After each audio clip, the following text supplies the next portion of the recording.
July 2024కు సంబంధించిన కొన్ని ముఖ్యమైన కరెంట్ అఫైర్స్. ప్రపంచ వారసత్వ కమిటీ లేదా యునెస్కో వరల్డ్ హెరిటేజ్ కమిటీ 46వ సెషన్కు ఆతిథ్యం ఇవ్వనుంది భారత్. ఇవి జూలై 21 నుంచి 31 వరకు కొనసాగుతాయి. ఈ సమావేశాలు న్యూఢిల్లీలోని భారత మండపంలో నిర్వహించబడగా సుమారు 195 దేశాల నుంచి 2500 మంది ప్రతినిధులు హాజరు కానున్నారు. రుణాలు, అడ్వాన్సులకు సంబంధించిన ఉల్లంఘనలకు పాల్పడిందన్న నెపంతో పంజాబ్ నేషనల్ బ్యాంకుపై 1.32 కోట్ల ద్రవ్య పెనాల్టీ విధించింది రిజర్వ్ బ్యాంక్ ఆఫ్ ఇండియా. ప్రపంచంలోనే మొట్టమొదటి సిఎన్జి మోటార్ సైకిల్ ఫ్రీడమ్ను బజాజ్ ఆటో విడుదల చేసింది. దీన్ని కేంద్ర మంత్రి నితిన్ గడ్కరీ చేతుల మీదుగా ఆవిష్కరించడం జరిగింది.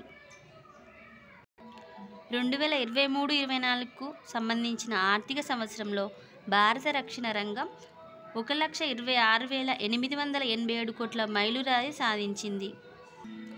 సాయుధ బలగాలు, కేంద్ర సాయుధ పోలీస్ బలగాలు, రాష్ట్ర కేంద్రపాలిత ప్రాంత పోలీస్ సిబ్బంది వీరు చేసిన విశిష్ట సేవలకు గాను అందించే గ్యాలంట్రీ అవార్డ్స్ జూలై 5న రాష్ట్రపతి భవన్లో జరిగిన డిఫెన్స్ ఇన్వెస్టిగేషన్ సెరమనీ 2024 మొత్తం 36 అవార్డులను అందజేశారు రాష్ట్రపతి ద్రౌపది ముర్ము. వీటిలో 10 కీర్తి చక్రాలు, 26 శౌర్య చక్రాలు ఉన్నాయి.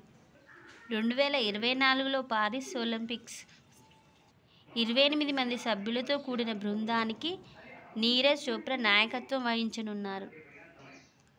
భారతదేశ పురాతన ఫుట్బాల్ టోర్నమెంటు, అలాగే ప్రతిష్టాత్మకమైన ఈ టోర్నమెంటు 133వది.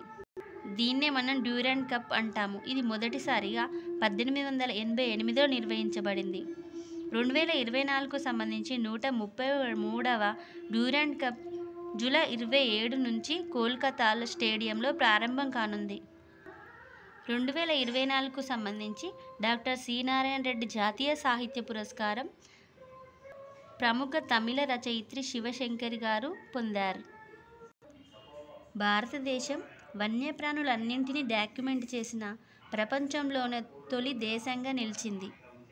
ఈ సమగ్ర జంతుజాలాల జాబితాలో 1,04,561 జాతులు ఉన్నాయి. దేశవ్యాప్తంగా అభివృద్ధి చెందని 112 జిల్లాలు, అలాగే సుమారు 500 బ్లాక్లలో సంపూర్ణత అభియాన్ ప్రారంభించింది నీతి ఆయోగ్.